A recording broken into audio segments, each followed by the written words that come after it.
So what's the feeling today? Are you relieved? Are you still excited from last night?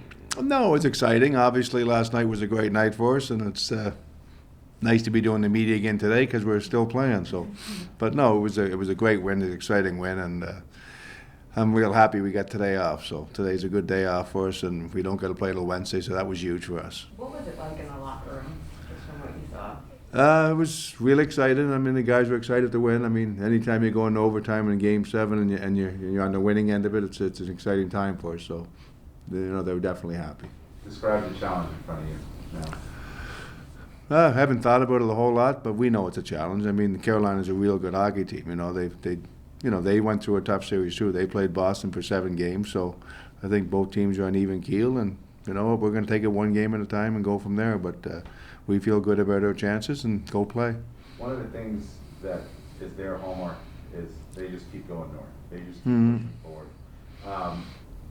How do you look at that from their perspective, from your perspective? How do you handle that, especially from what you remember from them in the regular season? Yeah, they've done it from game 1 on. That's how they play. They're a very aggressive team. They play north hockey. They put pucks to the net. They're aggressive all over the ice. So we got to counter that by making when they make mistakes, we make sure we get some odd man rushes. We challenge them and score some goals that way. So we got to just be ready to play our game, and we know what they're going to bring. They know what we're going to bring, and like I said, they're an aggressive hockey team. They play a fast-paced game, and we got to make sure we're doing that. Do you think it's good for the team psyche, just the fact that you guys were going back and forth with them for first in the division at the end of the regular? Yeah, definitely. I mean, like I said, we were challenging there. There was a few days we were in first place, and it was definitely a challenge. So I don't think they look at our team and say, well, this is going to be an easy series. I mean, I think when we're ready to play, we're as good a team as anybody in this league, and we've proven that. So we're never going to quit. We're going to battle hard, and I think it's going to be a hell of a series. What's the key with their forecheck? What's the key to getting clean breakouts out of your zone? That's the key, getting it out. Yeah. No, I mean, again, they're an aggressive forechecking team. But if we can get pucks and we can make sure you don't have to make the fancy play in the D zone, get it over the blue line, get their D pension down, and when they make mistakes, we'll get some odd man rushes, and that's how you make it.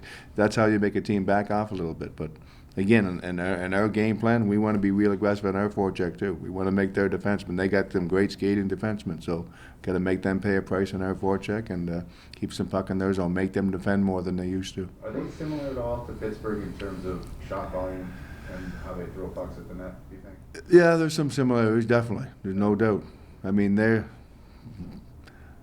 I don't compare who's better, but they're very similar, and they got some big, strong guys. Vesnikov's a big guy. He puts pucks to the net. He's a physical player.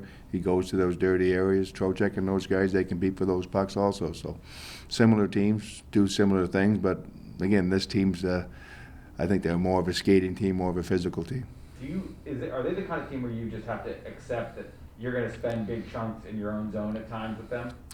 Well, that's what happens. The way they play, they're so aggressive, they're defensemen. They play 4 guys a lot of times below the circles. And, when they got puck control, they're tough to manage. But, again, what we talk about, when we get the puck in the D zone, it's not about making a great play. It's about getting it over that blue line. And when there's plays available, you make them pay for it. But that's the way they play. They played it all year long. They've been real successful with that system. And, we'll see how we get along. How do you think your D zone coverage moved along as the series moved along, and does it have to get even better in this round? I don't want to be in there a whole lot. Yeah. But no, it's, what?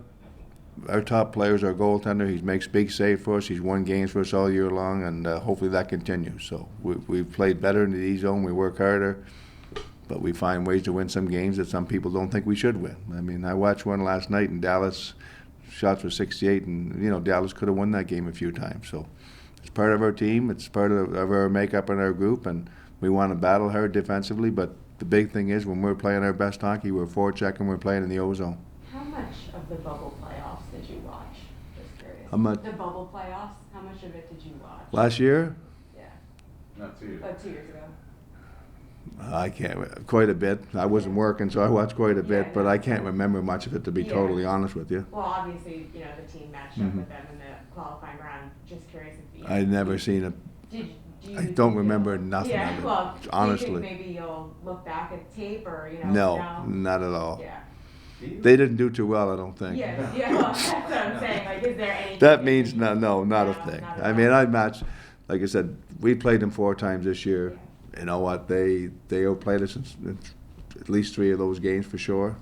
It means nothing to me right now. I mean, we're a confident team right now. We feel good about our team. We just beat a hell of a good Pittsburgh team. I know they had some injuries, but we beat a hell of a good team, and we found ways to win in battle. So that's all that matters going forward. Oh, I mean, a lot of the guys said that they don't even consider that the bubble playoffs to be like their first playoff experience, and that they've turned the page from that. Yeah, I would think that's what. Yeah. Yeah, for sure. Rod the other day said the first round provides the most pressure because you're just so like, can we get out of it? Can we just get?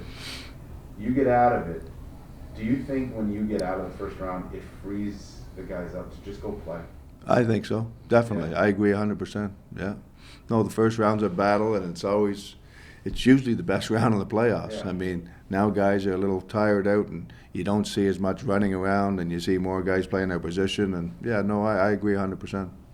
Mika, in those, especially at the end of the series, the way he elevated his game. I mean, did he show you? I know how impressed you were with him all season, but Yeah. did he show you something more in these last 2 games? Yeah, no, I think, you know what, sometimes you get tied up about your opponents and playing against the best player in the world, and that you don't play your game. And I think when Mika starts to play his game, he was outstanding, and that's what we want him to do. He's got to think of himself as one of those best players, and that's what he is. You know, he's a two-way player. He does good things, but when he got free and started playing his game, he was really important for us. You think those last 2 games were him showing the league? that he was- Definitely, Yeah. definitely. Tyler Mott, I'm sorry, Tyler Mott, I noticed him out there at times yesterday, not with the 4th line, late in the game, whatever. Well, you told me before the game how to use him. I did, true. Well, And I asked you that about was it. my plan, Yeah. to be totally honest with you.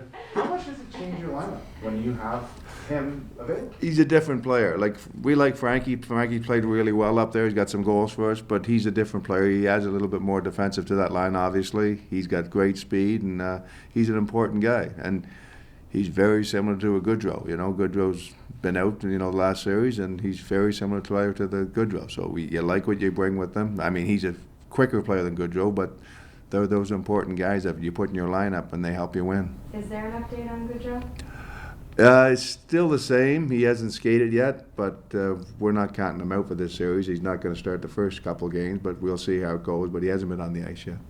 Well, what you were saying about Mika and kind of getting back to his game, does that apply to Kreider too, just the way he was able to produce in the back end of the Yeah, no, it's a whole group. I mean, they're confident players, and when again, it's a mindset with some of the guys in our team at times. When they look like they're having a tough game, they're trying to probably play a little bit more defense, because we talk about being the better defensive team, and sometimes you get away from your own game, and that's what hurts us sometimes. And Kreider's, he's got 56, 57 goals, whatever he scored this year for us, and he's an important player, and we want him to play their game. We can't worry about what the other team's going to bring. We know what Carolina's going to bring. We know what Pittsburgh's going to bring. So you still got to play your game and do what the important players for us. Do you think Panarin's going to shoot the puck more now? I hope so. Yeah, that was a great shot. Good for him.